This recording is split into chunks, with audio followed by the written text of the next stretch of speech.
This life is the only life I know. I know who I am and love everything about the person within.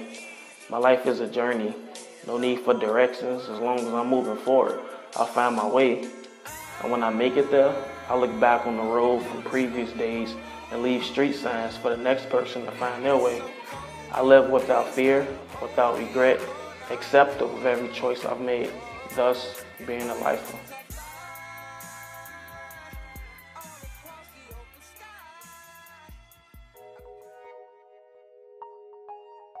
The risk of major depression increases 2.5 times in women who have miscarried.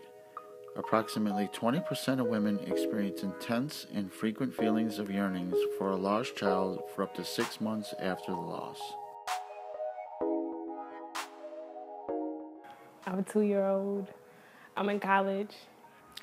I found out that I was pregnant in May. So I was happy. I found out I was having twins on my first ultrasound. I found out I was having a boy and a girl.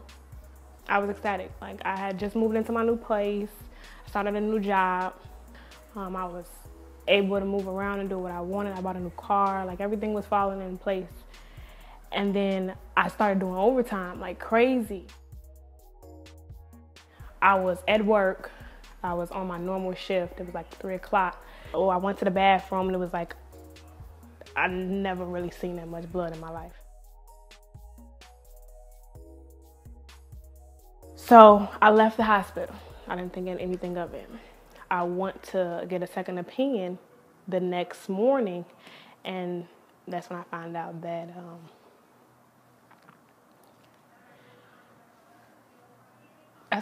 my babies were gone. And to find out before you could even meet them that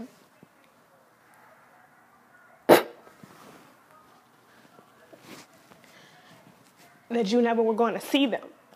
So I had an option of doing something called a D&E, a dilate and evacuate, or actually giving live birth to them. I decided to do a dilate and evacuate, but I didn't go through with it that day of.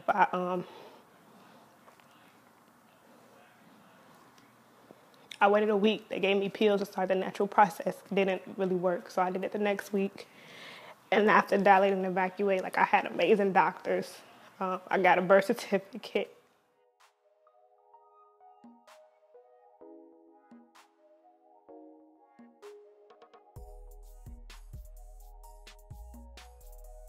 It's not your fault, because that's what you think the most is my fault. I could have did something better, but it's not your fault. Sometimes things just happen that doctors can't explain, that we can't explain, and just keep your head up and find support and comfort in something, and just knowing that it's a reason and they're gonna be back.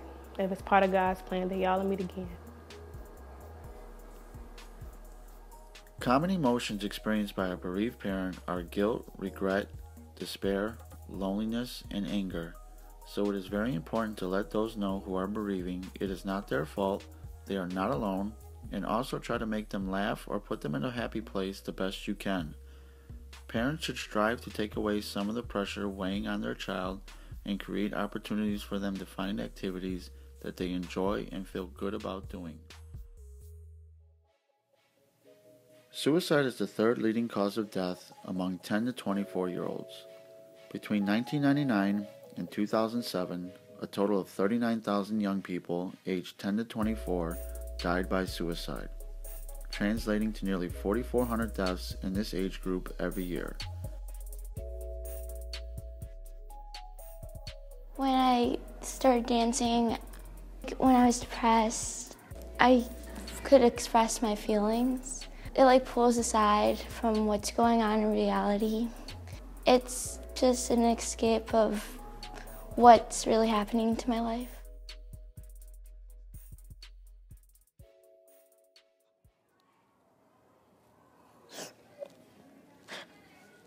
My stepdad, he was a big part of my life, and about 2 years ago, he got taken away from our family, and it was a really big issue that went on with me.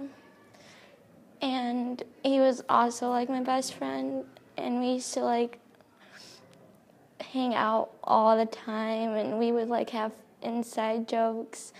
And he got taken away, and that mostly impacted my depression, and it's still going on throughout the days and weeks.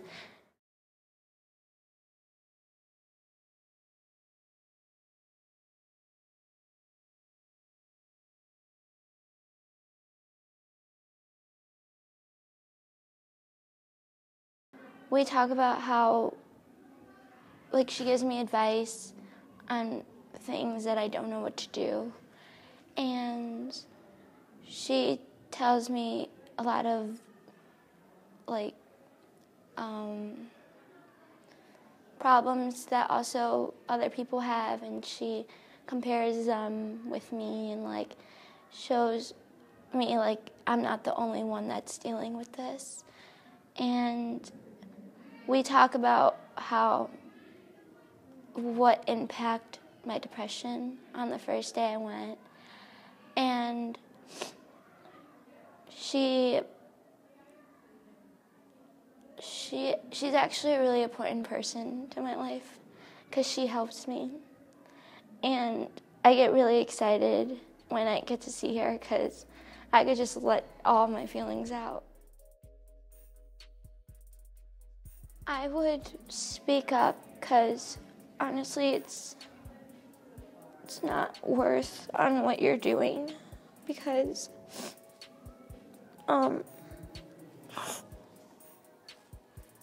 it's just not worth what you're going through. And you can get help, and at least you have someone that can relate to you, and it actually helps a lot. And your counselor can give you advice. At least I know mine does. And you can accomplish, if you have goals, you can accomplish them more. And it's just, I would speak up because I know I would want to be happy again. Some signs and symptoms to look for when looking for depression in your child are persistently sad moods, feeling hopeless, helpless, or worthless, increased anger, fighting, and self-destructive behavior, loss of interest in normal activities, social withdrawal, sleep or appetite disturbance, excessive or uncontrollable crying, difficulty concentrating and making decisions, preoccupation with thoughts of death, and drop in scholastic or academic performance. With the growth in technology and social media, parents should also be aware of social sites their child is active on. I would say I miss you and I love you. And it's really hard to have days without you, and I just want you home. That's all I want.